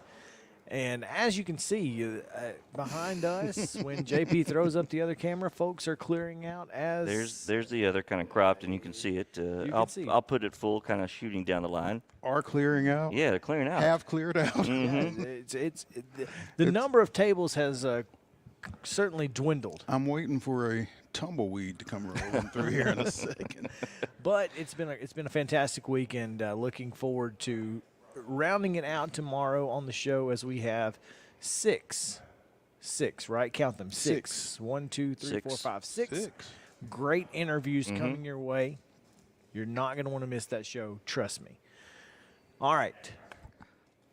We're going to send it to JP because he's got 8 clips, and we have to react to these clips. Now, we got to be quick because he's got 8, and we only got so much time. So, all right, guys. So we'll start off. Josh Heupel obviously took the podium today and started off. One of the first things he responded to was the difference from Media Day this year to his first time as Tennessee head coach a year ago. Yeah, just another year into it. It's so different with your players. A complete understanding what it's going to look like for 80% of your roster. What game days are going to look like, what training camp's going to look like, your staff. The continuity that we were able to keep with our staff. Really, everybody coming back, old and young coaches and support staff, and that's really changed the way that we've worked from the time that we got back in January. Sure, we redefined everything, but man, it was really about our daily work habits and how we grow immediately from the time that we got foot back on campus, instead of building relationships with new people. And for us, really excited about what we've done in the first 3 quarters of our off season. Excited about training camp. I think we have a great understanding of who we are, what we're about, and how we want to play in all 3 phases of the game. Now it's about competing and growing as we get into training camp. Yeah, and that is one of the things is we always talk about the biggest difference in teams is between week 1 and week 2. You're certainly going to see a difference between this Tennessee team in week 1 as the one you saw last year in week 1. Obviously, it's a Thursday night game. It's a national television audience. You've got to be prepared to play a game like that, and I think Josh Heupel has his team ready to do that, or will have his team ready to do that. I think he will have his team ready to do that. Year 1, week 1, everybody's figuring out so much from the head coach down. I mean, everything.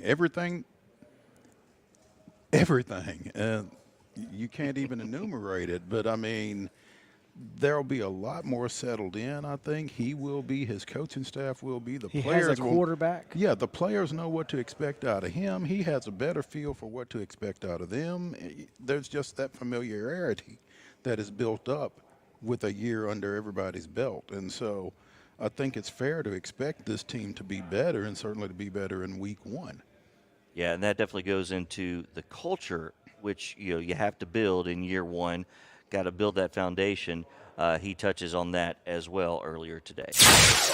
Our sense of accountability at each point, each cross section of the off season, so dramatically different than where we were the year before, and dramatically different than even where we were when we finished the season. Leadership is so different each Wednesday during our off season before we got to spring ball. It was team day, it was leadership, it was communication. Not just from the leaders that you guys know their names, but from everybody inside of our program, from the young guys inside of our program. And because of that, how we practice during the course of spring ball was completely different. Much more ownership from within by our players. And championship seasons, great seasons happen because of the leadership and the work habits and the accountability factor from within the locker room. It doesn't happen because your coaching staff is different. It happens because of what's inside that locker room. And I love the growth that we've had, and excited about where we're at, but where we got to get to, and how we're going to get there. I think one of the things that he touched on quite a bit is that culture, and one of his most important aspects of building a team is trying to define that culture. after 1 year of defining your expectations, you also have the ability to lean on some of your upperclassmen to do that for you as well. And that just spreads that culture even farther once you have some guys in each of those position group rooms kind of taking charge. And if you can do that, if you can spread that culture and everyone buys into it, you got a shot. And it feels like the line from Drumline, one band, one sound. It feels like everybody is on the same page within that UT program right now. Yeah, without question. And just as Tennessee is part of our show today, Main Street Sports Today, Main Street Sports Today was also part of the Tennessee experience earlier today. Coach Chris Yao, Main Street Media. Last season, several transfer players made a big impact for your team. You have a couple of guys in the secondary who have transferred in. What kind of impact do you feel like they will have on that particular secondary? Yeah, I think as a program, we're deeper than we were a year ago. Earlier today, you mentioned, we had 69 scholarship players as we embarked on, training camp a year ago. And most people last year were probably at 90, closer to 95 with sixth-year seniors, and we were thin. We are deeper. We're not as deep as we need to be, but we are deeper. The transfers that have come in, I think they're in a position, physically and mentally, when we start training camp to push and to compete for playing time, for jobs, and on defense, on special teams. I think there's greater depth, in particular on the defensive side of the football in our secondary, at the second level linebackers. And we have good competition that needs to take place on the first line with our defensive line too. And that's one of the places that we got to grow. We got to be able to affect the quarterback more on third and long situations, not with pressure, although we're going to need that at times too, but just with our front four and being able to win some of those one-on-one battles. Given the quality of that audio and video, I'm going to assume that wasn't what I shot. The video was what you shot. Yeah, the video of me. The video of Chris. Oh, okay. Yeah, I just paired it up with the audio from the house that we took the whole thing. Yep. Gotcha. Synced it up. Yep. So nice camera work there. Well, I do what I can. I did think that one, he actually answered my question as he did. As opposed to the guy from Auburn. He did not answer that guy's question at all. But he on top of that, he also went, kind of down the line, secondary linebackers and front four. And, I think he realizes that, hey, my offense, I got that. I got this. Let's fix this defense, and we've got a real chance to be pretty good. And with a couple of transfers coming in, I think, Wesley Walker specifically, they got a chance to be much better this year than they were last year. But they do have to fix that defense. They've got to fix it. Well, outside of the top, they were in the top 10 in tackles for loss last year. They can play behind the line of scrimmage. It's a matter of not letting folks get over the top, right? They showed what they can do offensively. You feel like they're going to be as good, if not better, with another year in his offensive system. They got to be able to get off the field. They got to stop folks. I mean, even as recent as the Music City Bowl against Purdue, you saw what happens when you don't stop people. Third and long is just so brutal. They've got to be able to get off the field. So a lot of talk about expecting to be better. Well, Josh Heupel tells us his expectations for this upcoming season relative to the culture shift. You measure it in the growth, the standards that you have inside of your building. You measure that daily, weekly with your players. You put that in front of them. Physically, they can see the strides that they've made and how they've grown. But each phase, it's about each day and winning the day, winning the set, winning the rep. But that's true in everything that you're doing. It's your meals, it's your training room, it's class. And I'm really proud. The last 3 semesters, our team GPA has gone up every semester. Their best 3 semesters in the history of Tennessee football. How we're doing off the field, those things show up in what you do on the field too, and our players have bought into that. Wins, losses, I don't know. We got high expectations for this season. We want to have the best brotherhood in college football, continuing to build that culture, and go out and compete each and every week. One of the things that I love about Josh Heupel is that he does bring experience in winning. I think that's important. Oh, I think it's vitally important. I also think that the guy that he succeeded brought experience in winning. I don't think that there's any comparisons that need to be drawn between Josh Heupel and Butch Jones. But Butch had a resume. I mean, he won at, Central Michigan? He won at Cincinnati. You know? None of those guys won national championships as players. And I No, think no, that's no. the difference in what I'm saying. That's what I'm saying. I think the difference in a guy like Josh Heupel is he actually knows what it takes as a player to reach the pinnacle of college football. And as a young player, that's going to resonate. I absolutely. All he's got to say is, "You want When one of these?" When I was at Oklahoma, I won a national championship. Yeah, yeah. And I think that's important. I don't disagree with you. It can certainly go a long way. About the players that were here with him, I'm going to put 2 and 2 together here about the 3 players with him, and then specifically about Hendon as well. So these are a couple of back-to-back from Josh Heupel. You know, if you just looked at 3 of them all together, the first thing that I would grab is their leadership, right? Truly feeling their energy, their presence, their focus, their intentionality, you know, how we're going to work. They're not just great teammates, they're great leaders, and they force guys around them to raise their level of what they're doing. That would be number 1. Number 2 would just be their consistent work habits and how different they are. You know, for Trey in particular, different than he was a year ago. For Cedric, he's continued to heighten that journey. For Hendon, the purposefulness of how he's worked. You know, very intentional in the morning, being in there and studying offensive football defenses, just scheme, structure, and how we need to attack it, understanding it from a defensive side of perspective, and then fundamentally how much he's grown. Yeah, I think for him, there's a lot of key words that you could throw out there, but to me, as much as anything, is his ability to handle every situation that's thrown at him.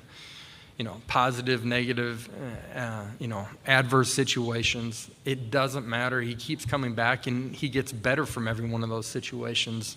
And a young man that's gained so much in confidence. I think in what we do offensively, how we coach him, how we help build them as players and as people has had a positive impact on his performance on the field. But he's had a huge part of that in soaking those things up and really growing over the last 18 months. And so excited about his future and what he's done in the offseason to become a better player and a better leader.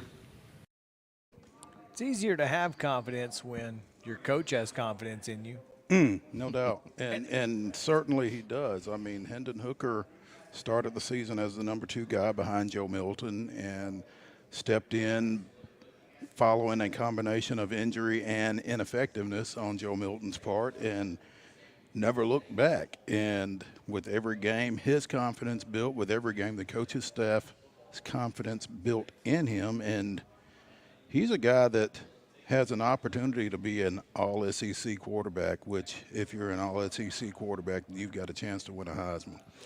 You know, it's funny because before last season, you kept saying everybody's forgetting about Hendon Hooker. Everybody's forgetting about Hendon Hooker because it was Shrout, it was Maurer, it was Milton, and then it was Hooker.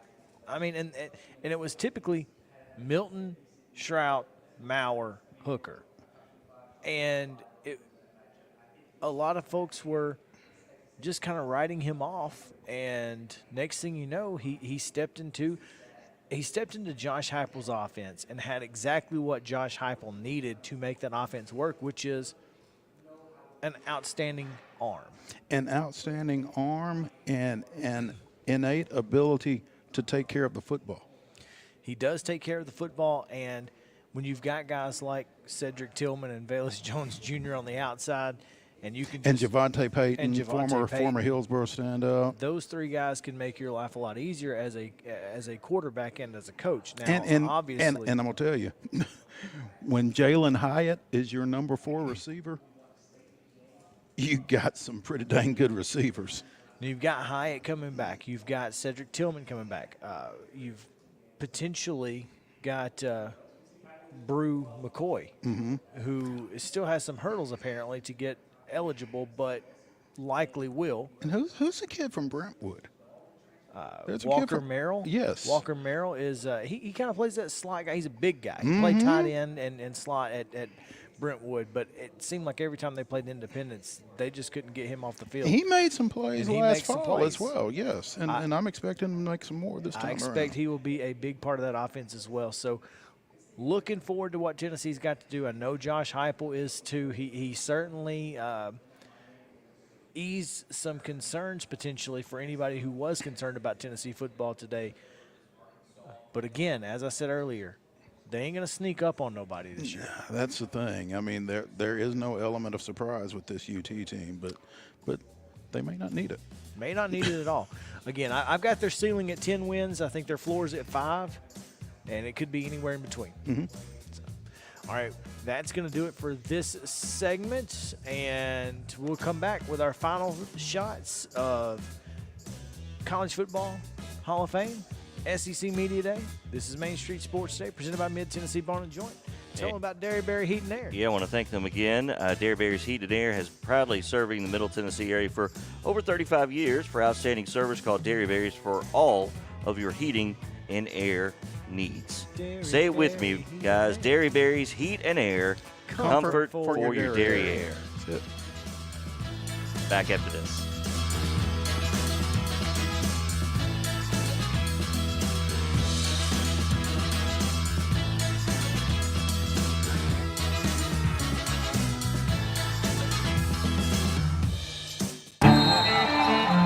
How do you measure success?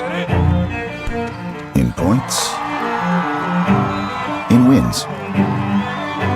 Or trophies? At Shelter Insurance, we measure success in the quality of our products and services, in our community support, in being there when you need us most. We're your shield. We're your shelter.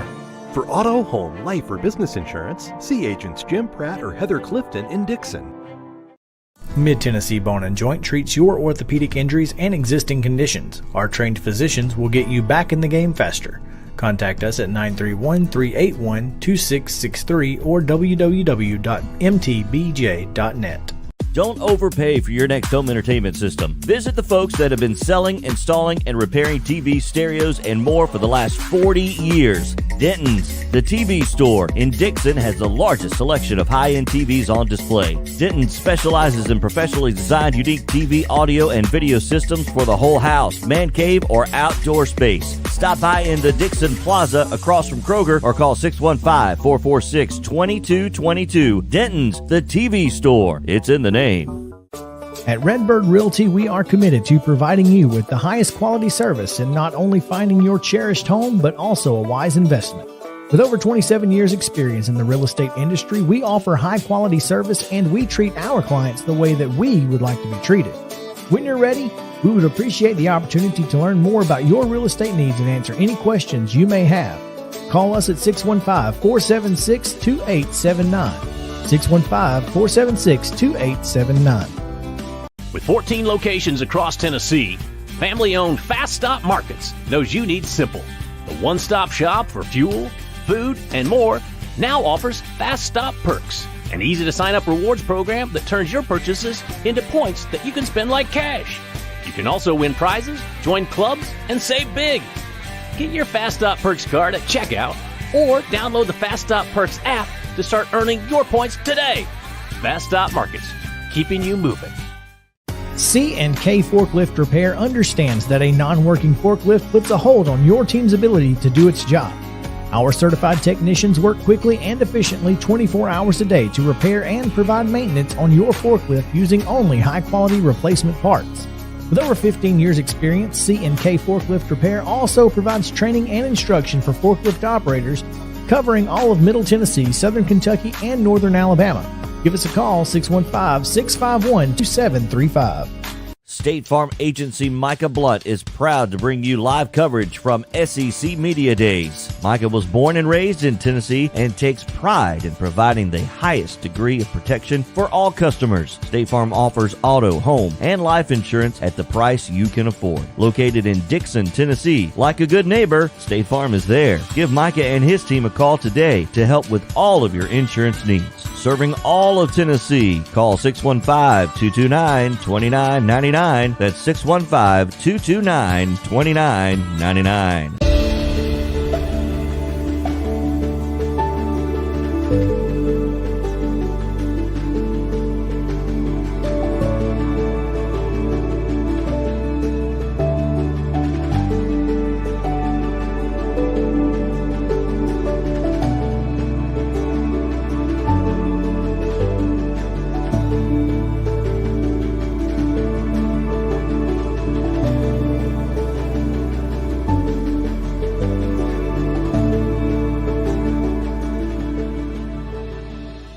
Mid-Tennessee Bone & Joint has been the official sports medicine provider for Maury County Schools for more than 40 years. We specialize in orthopedic injuries, and our Ortho Quick walk-in service lets you bypass the ER. Visit us online at www.mtbj.net.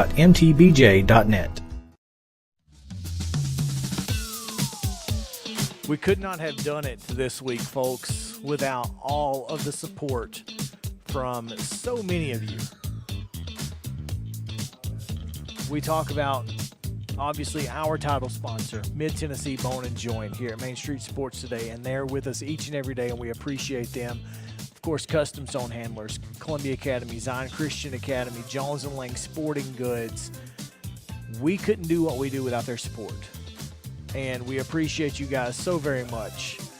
We wouldn't be here at SEC Media Days if not for Shelter Insurance, Jim Pratt and Heather Clifton. Of course, our friends at Redbird Realty, Pam Witt at First Lending Solutions, Jeff Eby, who is the state rep for District 69, Michael Blunt, State Farm rep, of course, C&K Forklift, Porter Brothers HVAC, Area 51 Tech Solutions, Roxy Theater, Denton's TV Store, Shelter Insurance, of course, we talked about them, Bone & Joint Institute, and Steve Jones, Jeep, Chrysler, Dodge, Fiat, and all the other things that come along with that.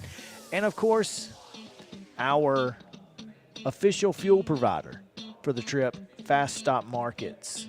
Don't forget Denton's, the TV store in Dixon. It's in the name. It's in the name.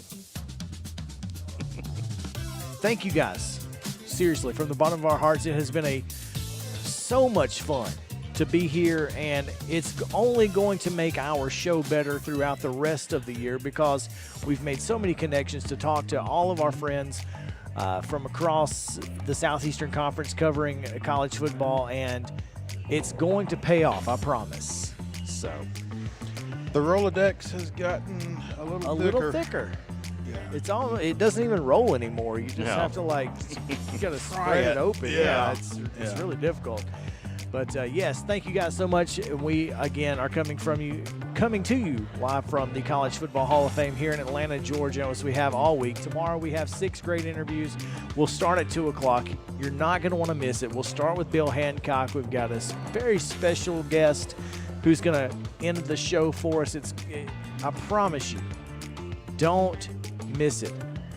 Here's the thing. If you've got a Roku, we're kind of announcing this right now. If you've got a Roku, go to streaming channels on the left-hand side. Scroll down to streaming channels. Search Main Street Media TV. You're going to see an app. You can go to the sports tab, and our archived shows will be there. It's going to be awesome. So I can't wait to get home and download it myself. Probably going to do that when I get home. As soon as I get home. Oh, look at me. Yeah. But anyway, thanks again to all of our sponsors. Thanks again to the College Football Hall of Fame. Obviously, Kimberly Bowden is one of our guests tomorrow. She's the CEO of the Hall of Fame, and she's going to join us, so make sure to check that out as well. Thanks to SEC Media Days. Commissioner Greg Sankey for joining us today. If you missed any part of the show, go back on the podcast. Go back on YouTube, on Facebook, or on Twitter. Or on Roku. There you go. For JP and Mo, I'm Chris Yao saying goodbye. We'll see you next time.